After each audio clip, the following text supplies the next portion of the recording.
갈라디아서 5장 16, 17, 18절 교독하겠습니다.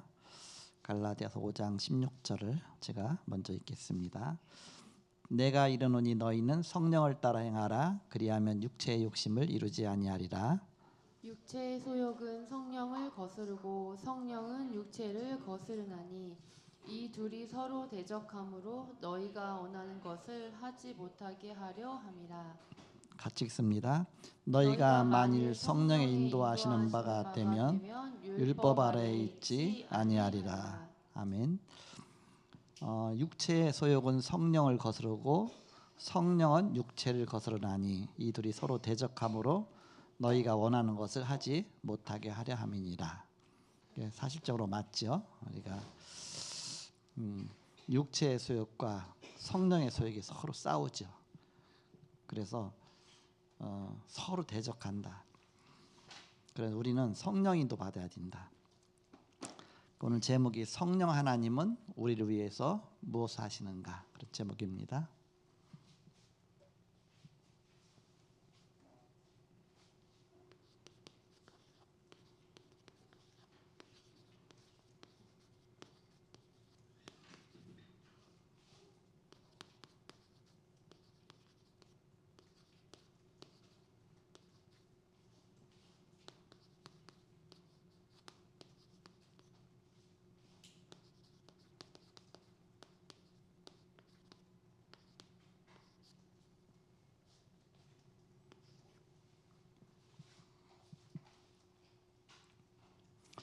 오늘 강단 말씀이 성도의 축복이었는데 계시록 1장 1절에서 16절이었습니다. 저는 이 말씀 속에서 깨달은 말씀 붙잡은 것이 3시대의 응답 속에 신분과 권세의 비밀 누리며 확신 갖고 복음운동에 축복 누려야 되겠다, 그런 언약을 붙잡았습니다. 성령 하나님의 역사가 없다면 우리들은 내 힘으로 살아야 되기 때문에 우리는 넘어지고 무너지고 또 하나님의 계획이 이루어질 수가 없겠죠.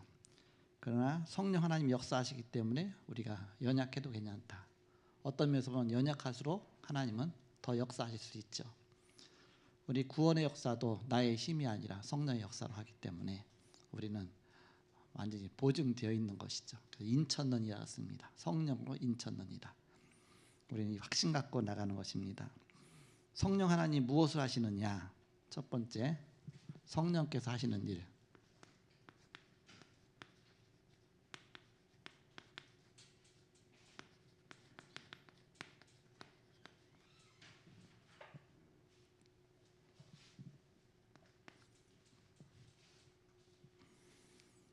창조 이전에 우주를 다스렸습니다. 그 창세기 1장 2절에 보니까 하나님이 가라사대 땅이 있으라, 또 그 천지를 창조하시면서 그때 하나님의 신은 영은 수면에 운행하시니라 그랬습니다. 창조 시에 하나님의 영이 그 자리에 있었다.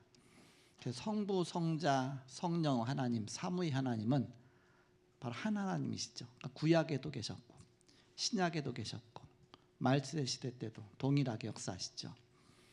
그래서 구약에도 성부 하나님 주로 말씀으로 역사하시죠. 우리 구원을 계획하시고. 근데 항상 삼위 하나님이 같이. 그리고 신약에도 성부 하나님 말씀으로 역사하시지만 말씀이 육신이 되어 오신 분이 그리스도시다. 그리스도께서 우리에게 역사하시죠. 그리스도 중심으로. 그렇지만 항상 성삼위 하나님이 함께 하시는 겁니다. 예수님의 기도에도 항상 그렇게 나오죠. 이렇게. 그리고 말세 시대를 살아가는 이때에도 주로 성령께서 역사하시지만 이때도 성삼위 하나님이 동시에 역사하시는 것입니다. 그래서 삼위일체 하나님의 비밀이시죠. 창조 시에 성부 하나님이 말씀으로 창조하셨지만 그곳에 보니까 하나님의 영은 수면에 운행하시니라. 바로 성령의 역사가 거기서 있었던 것이죠. 또 예수님께서 나로 말미암아 세상이 창조되었다. 그렇죠. 그로 말미암아 세상이 창조되었다. 예수님으로 말미암아. 항상 삼위 하나님이 그 자리에 함께 하셨던 겁니다.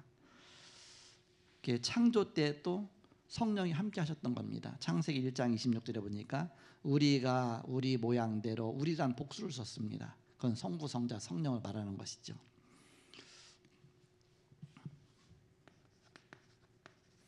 그래서 창조의 영이다 그럽니다. 한마디로 창조의 영. 성령은 창조의 영이다. 그리고 우리를 거듭나게 하십니다. 요한복음 3장 5절에 보니까 물과 성령으로 거듭나지 아니하면 하나님 나라 갈 수 없다 그랬습니다. 물은 죄 씻음을 말하는 것입니다. 세례를 말하는 것이죠. 그리고 성령으로 거듭나게 하신다. 죄 씻음 받고 다시 거듭나는 것이죠. 물과 성령으로 거듭난다.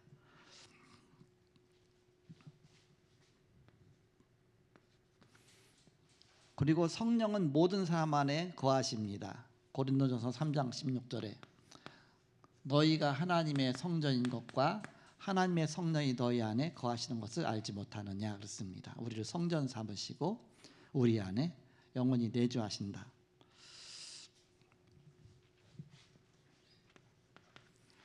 이번 주간에 캠프 메시지에 분열하는 메시지 있었는데 저는 그거 들으면서 너무 좋더라고요. 메시지 듣는데 이렇게 오랜만에 들었는데 그 전에 직접 그 현장에서 들었지만 들으면서 굉장히 새롭습니다. 새롭고 너무 은혜된다.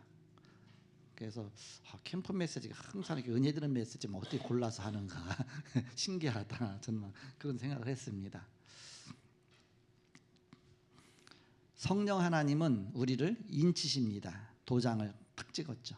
넌 내 것이다. 도장을 탁 찍은 겁니다.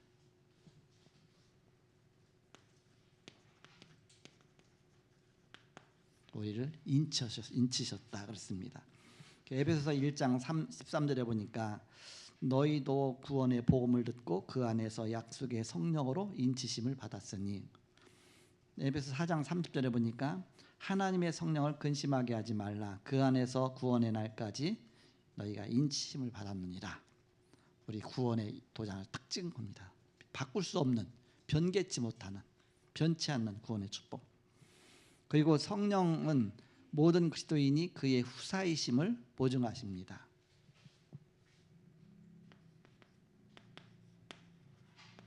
고린도서 5장 5절에 보니까 이것을 우리에게 이루게 하시고 보증으로 성령을 우리에게 주신 이는 하나님이시니라 씁니다. 우리를 후사로 삼으시고 이걸 이루게 하시려고 보증으로 성령을 우리에게 주셨다.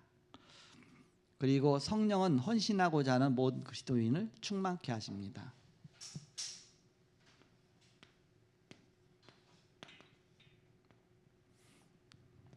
술 취한 거하고 같이 많이 이렇게 비유를 하죠. 사람이 술 취해지면 굉장히 담대해지고 술 취하면 막 용기도 생기고, 우리가 성령 충만해지면 이상하게 막 전도 현장에서 또 막 이렇게 전도가 되어지고 또 막 능력도 나타나고. 술 취한 건 제정신이 아니지만 그런 성령은 가장 정확한 영, 하나님의 영으로 우리를 역사하시는 것입니다. 인도하시는 것입니다. 성령 내주, 인도, 역사다. 성령 내주는 구원입니다. 구원받은 사람 안에 성령이 영원히 함께 하시거든요. 성령 내주. 그 성령 인도는 신앙생활이라고 그랬죠. 이렇게 우리의 신앙생활에 성령 인도받는 삶이 있죠. 성령 역사는 우리가 기도할 때에 기도하는 그곳에 하나님의 역사가 나타나는 것입니다. 그래서 기도응답으로 또 이렇게 또 연결시키잖아요. 성령 바로 역사. 우리가 기도할 때 기도하는 그 현장에 역사가 일어나는 것입니다. 그러니까 우리가 기도 많이 할수록 이긴 것이죠. 성령 충만하다. 성령 충만할 때 하나님께 헌신하고자 하는 모든 그리스도인을 충만케 하신다. 제가 어렸을 때 학생 때 중학교 때 예수 믿게 되고 고등학교 때는 이렇게 성령 충만했던 것 같아요. 이렇게 그래갖고서 그때는 뭐 성경 하루에 막 3장 이상씩은 계속 읽었거든요. 하루에 10장도 읽고 3장도 읽고 계속 성경 읽었어요. 읽어가면서 얼마나 은혜가 되는지, 읽다가 말씀이 너무 좋아갖고서 기도하는 거예요. 그냥 그 말씀 붙잡고 막 기도하고 또 보고 또 한 기절 읽고 또 너무 좋아서 또 기도하고 또 읽고 또 읽고. 그 시간이 너무 좋더라고요. 이렇게. 그러니까는 막 하나님께서 은혜를 막 주시는 것이죠. 그 말씀 속에서. 하나님이 성령 충만케 하시니까 길 가다가도 그냥 사람 만나갖고 나도 모르게 복음 전하고 있어요. 신기하지. 나같이 내성적인 사람이 어떻게 하겠습니까? 버스 타갖고서도요 옆에 있는 사람한테 복음 전해갖고 또 영접시키고 또 영접할 사람만 만나는 거 있죠. 신기해요 이렇게. 그래서 그때 성령 충만했던 거구나 이렇게. 성령 충만입니다. 그리고 성령은 우리에게 깨달음을 주십니다.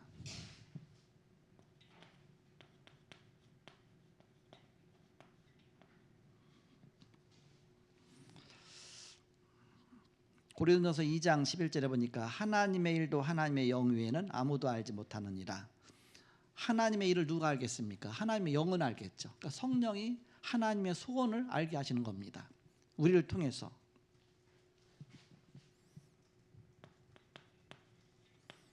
고린도전서 2장 11절에 그리고 10절에 보니까 하나님이 성령으로 이것을 우리에게 보이셨으니 성령은 모든 것 곧 하나님의 깊은 것까지도 통달하시느니라 했습니다. 하나님의 깊은 것까지도 통달하게 하신다. 10절에. 그러니까 우리가 성령 충만하면 성령 인도 받으면 하나님하고 서로 소통이 되니까 저 사람이 성령 충만 받고 나도 성령 충만 받으면 서로 뭔가 통하잖아. 이렇게 서로 통하고 뭔가 말하는데 보니까 내가 기도하고 있던 그분 그들이 똑같이 기도하고 있고 똑같이 인도받고 있고 성령 안에서 서로 통하는 것이죠. 왜? 하나님이 역사하시니까. 성경 66권은 다 다르지만 한 저자가 40여 명 되지만 성령의 역사하시니까 그 내용 전체가 하나로 딱 일치합니다. 저자는 40여 명 되지만 원 저자는 한 분 하나님이시죠. 하나님께서 성령으로 깨닫게 하시고 감동 주셔서 각 사람에게 역사하셔서 기록한 성경이기 때문에 성경 앞뒤 전체가 서로 통합니다. 서로 맞아 들어가죠. 성령의 역사입니다. 요한일서 2장 20절서 27절입니다. 아무도 너희를 가르칠 필요가 없다 그랬습니다. 너희는 거룩하신 자에게서 기름 부음을 받고 모든 것을 아느니라. 오직 기름 부음이 모든 것을 너희에게 가르치며 참되고 거짓이 없으니 너희를 가르치신 그대로 주 안에 거하라 했습니다. 20절에는 너희는 기름 부음이 너희 안에 있기 때문에 아무도 너희를 가르칠 필요가 없다. 그래서 27절에 보니까 기름 부음이 너희에게 모든 것을 알게 하신다. 깨닫게 하신다. 성령 충만하면 어떤 사람의 조언도 필요 없죠. 하나님의 인도 따라 가는 것입니다. 그렇다고 무시하라 그것이 아니라 다 존중하지만 가장 중요한 부분은 성령의 인도 따라 가는 것입니다. 이 사람 얘기 저 사람 얘기 다 듣지만은 하나님이 진짜 뭘 원하시느냐, 하나님의 계획이 뭐냐, 성령의 그런 바로 깨달음을 얻게 될 때 우리가 답을 얻었다 그러죠. 답을 얻었다. 요한복음 14장 26절에서 27절입니다.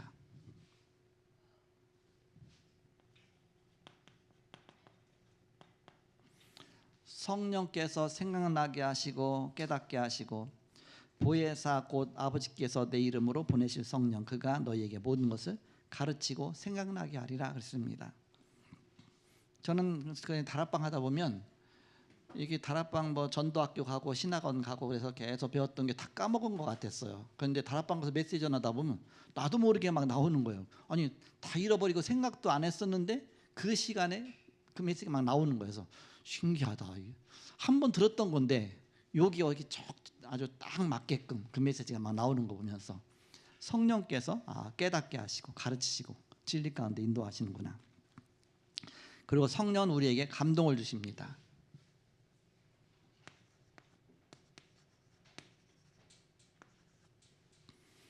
성령의 감동으로 기록된 하나님의 말씀을 우리가 깨달을 때는 성령께서 빛을 비춰주시죠. 그걸 깨달아지죠. 그래서 그걸 다 조명이라고 합니다. 조명이라는 단어는 지금 처음 여러분 들었을 텐데 성령께서 조명시켜 주는 겁니다. 우리가 빛을 비춰서야 이게 자꾸 보일 거 아닙니까? 성령의 감동으로 기록된 하나님 말씀을 성령께서 조명시켜 주셔서 이제 보이게 하시는 것입니다. 깨닫게 하시는 것이죠. 물론 그 시간에 성령께서 또 우리를 깨달음을 주시죠. 성령께서 우리를 감동하신다. 성령은 우리에게 할 수 있는 힘을 주십니다. 우리는 연약하고 무능하지만 성령께서 역사하시면 아무 상관이 안 되죠. 이렇게. 그래서 우리는 늘 성령 충만해야 됩니다. 그래서 로마서 8장 26절에 보니까 이와 같이 성령도 우리의 연약함을 도우시나니 오직 성령이 말할 수 없는 탄식으로 우리를 위하여 친히 간구하시느니라. 우리 연약함을 위해서 친히 간구하시느니라. 사도행 1장 8절 오직 성령이 너희에게 마시면 너희가 권능 받고 예루살렘과 온 유대와 사마리아와 땅까지로 내 증인들이라 말씀하셨습니다. 그 성령은 우리를 완전히 책임지시고 끝까지 인도하십니다.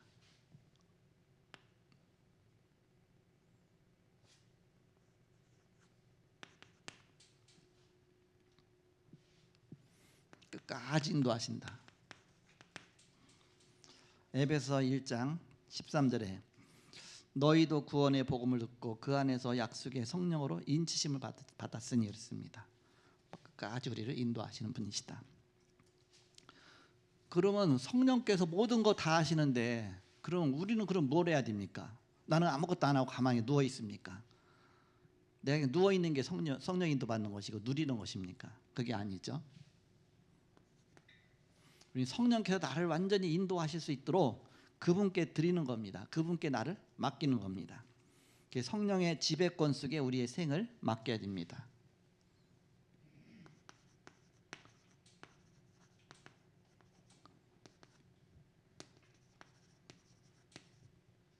우리의 할 일은 그분께 맡기는 것이다. 그분이 역사하실 수 있도록.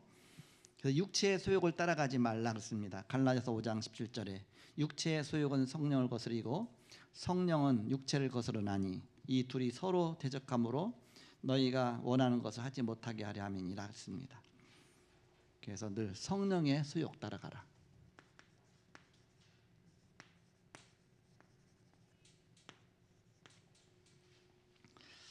마지막에 성령과 늘 동행해야 됩니다.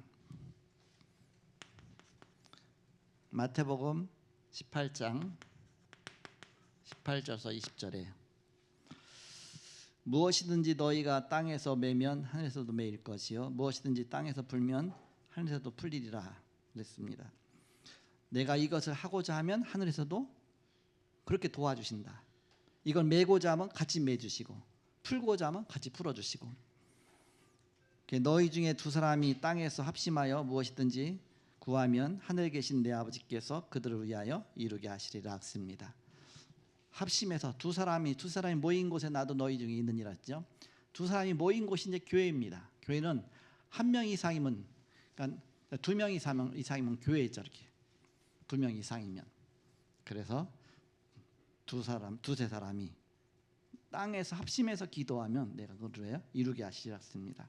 늘 하나님께서 동행하신다. 함께 하신다. 성령 하나님이 무엇을 하시는가? 지난 주간에는 성령님 누구신가? 이제 성령님이 무엇을 하시는가? 다음 주에는 또 뭐가 나오겠습니까? 성령에 대해서 몇 주간 쭉 나오죠. 이렇게.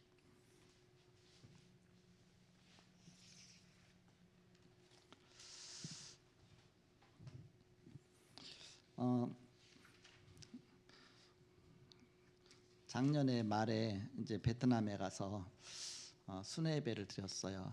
근데 이제는 자녀 교육에 대해서 이렇게 약간 이렇게 얘기를 하더라고요. 아마 좀 걱정이라기보다는 뭔가 이렇게 어떤 방향 부분 놓고 그렇게 해서 한국으로 가야 되나 그런 얘기를 하더라고요. 이렇게.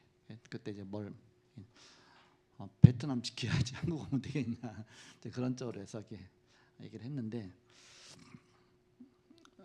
이제 한국에 왔는데 선교대인가 무슨 그래서 우리 베트남이 그 나경원 목사님을 만났는데 뭐 태환이 한국으로 온다면서요. 그래서 아니요 못 들었는데 한국으로 온다는 것 같은데 그래 아닐걸요. 그래서 나중에 알고 봤더니 이제 아직 결정은 안 했고 그냥 이렇게 기도하고 있다고 하더라고요. 그렇지 이렇게 결정했으면 얘기하겠지. 그랬더니 조금 지나갖고서 이제는 나중에 이제 현직원사한테 최종적으로 연락이 왔어요. 이번 가게 됐다고 이렇게. 근데 그 전에 이제 그걸 한번 얘기를 들었으니까 그 목회대학원 메시지를 이제 듣는데 거기에 뭐가 나오느냐면 TCK 하우스라는 그런 단어가 딱 나왔어요. 처음으로. 그러다가 태환 장로가 딱 생각이 나더라고요. 이렇게 태환 장로 TCK 하우스 하면 좋겠다. 근데 한국에 와갖고서 나한테 또 얘기하면서 첫 얘기가 TCK 하우스 하래 그러더라고.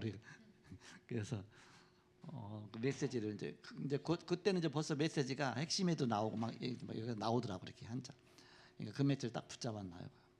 그래서 나도 그렇게 기도했는데 이렇게. 그래서 TCK 하우스 이제 개설 예배로 이제 드리기로 했습니다.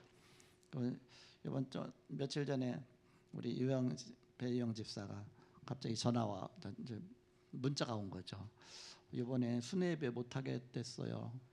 시부모님이 어디 같이 가야 된다고 그렇게 해갖고서 아니 그 순회 예배인데 어떻게 하나 이렇게 기도하다가 그러면 이사 예배도 드려야 되니까 이사 예배 겸 또 베트남 지교회 예배도 해야 되는데 원래 베트남 지교회 순회 예배 옛날에 했던 날이에요. 그날이 이렇게 1년에 3번씩 갔을 때 그날이 바로 베트남 지교회 순회 예배 했던 날이거든요. 그래서 그 생각이 딱 나서 그럼 베트남 지교회 사람이 지교회지 장소가 지교회 아니니까. 그래서 뭐 베트남에 여기 왔던 어떤 베트남 선교를 위해서 어쨌든 이게 하나님께 헌신하는 것이니까 그러면서 그러면 베트남 지교회 순회 예배 드리고 그 베트남 복음화의 가장 중요한 키가 뭐냐? 사실은 이 TCK들입니다. TCK를 세워갖고서 그 지역 살리는 것이죠.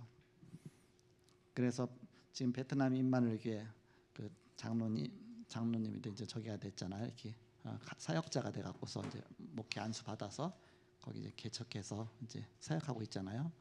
그 사람도 한국에 왔다가 복음 듣고서 훈련 받아서 가서 이렇게 되어진 거죠. 한국으로 TCK들을 불러서 사역하고 또 와 있는 사람을 사역해서 보내는 것이 어떤 면에서 훨씬 빠른 사역입니다. 왜냐하면 베트남에서는 한국 사람이 복음을 전할 수가 없어요. 전하면 법적으로 이게 저촉이 되게 돼 있습니다. 그리고 그게 밝혀지면 추방당하게 돼 있습니다. 베트남 선교 오랫동안 했던 나경원 목사님이 거기 걸려갖고서 지금 몇 년 동안 못 들어갔잖아요. 이제 들어갈 수 있다고 하는 것 같아요. 벌써 오랫동안 못 들어갔거든요. 이렇게 우리가 계속 거기 선교하고 있는데 선교원금도 계속 보내고 있죠. 이렇게 그 전부터 계속 하고 있는데 그러면서 한국에서야 마음껏 전할 수 있죠. 한국에 와 있는 베트남인 그들이 TCK죠. 결국은 그들을 세워서 제자 세워갖고서 보내면 오히려 그들은 자기 나라 사람이 복음 전하는 건 법에 걸리지가 않아요. 왜? 자기 나라 사람이 자기 나라 사람한테 전하니까 한국 사람이 가서 전하면 안 되죠. 그러니까 이것이 오히려 더 중요한 세계 복음화, 베트남 복음화의 중요한 키겠다. 그렇게 해서 TCK 하우스 이제는 이렇게 메시지가 나왔으니까 하고 그다음에 결국 TCK 하우스가 뭐예요? 미션 홈이죠. 하우스나 홈이나 똑같은 거 아닙니까? 이렇게 거의 같은 의미죠. 그래서 한 달에 한 번씩 이제는 매월 두 번째 목요일 날에 거기서 이제는 미션홈 예배 비슷하게 해서 TCK 하우스 예배를 계속 드리려고 합니다. 매월 둘째 주 목요일입니다. 원래 둘째 주 목요일이 다 찼었거든요. 근데 우리 표정자 권사님이 목요일 날 했다가 수요일 날 옮겼잖아요. 그래서 거기 하나가 비어 있었거든요. 그래서 계속 요 목요일 날 이거 어떤 집에서 누가 이거 처제할 것인가 이렇게 하나 비어 있으니까 이렇게 그랬더니 이번에 하나님께서 그쪽으로 당첨이 딱 되게 하셨어요. 이렇게 그래서 매월 둘째 주 목요일 날 밤 8시 반에 퇴근해야 되니까 거기서 이제는 미션홈 예배처럼 TCK 하우스 예배를 계속 드리려고 합니다. 수요일 날 예배 드릴 때 너무 이제 그 메시지 속에서 이게 자세한 거 얘기하기 힘드니까 제가 지금 이 시간 얘기 드립니다. 237에 5천 종족 복음화인데 사실 베트남이 5천 종족 복음화에 바로 그런 중요한 키가 됩니다. 키가 5천 종족. 베트남에 거기에 그 안에도 어마어마한 그 종족들이 있거든요. 이렇게. 지태환 장로님 막 기도할 때 했잖아요. 얼마니 그냥 이유지도 못했어 이렇게. 근데 그것이 바로 5천 종족 파고 들어가는 길입니다. TCK가 길이다 그랬잖아요. 길이다. 그래서 우리는 성령 하나님은 지금 우리를 위해서 무엇을 하시느냐? 하나님께서 우리를 한 걸음 한 걸음 인도해 나가시는 것이다. 모든 것이 합력해서 선을 이루신다 했습니다. 문제 오든 안 오든 그 속에 하나님 계획을 따라가는 것입니다. 이 속에서 세계복음화의 최고의 축복 누리시는 저와 여러분 되시길 주님으로 축복합니다. 기도하겠습니다. 하나님 감사합니다. 성령 하나님께서 우리를 구원하시고 우리와 동행하시고 또 하나님의 계획을 이뤄나가시는 주님을 찬양합니다. 한 주간도 하나님 말씀 붙잡고 성령 충만케 하시고 또 교회를 다스리시는 주님의 그 축복을 누리게 하여 주옵소서. 주님께 감사하며 예수님의 이름으로 기도하옵나이다. 아멘.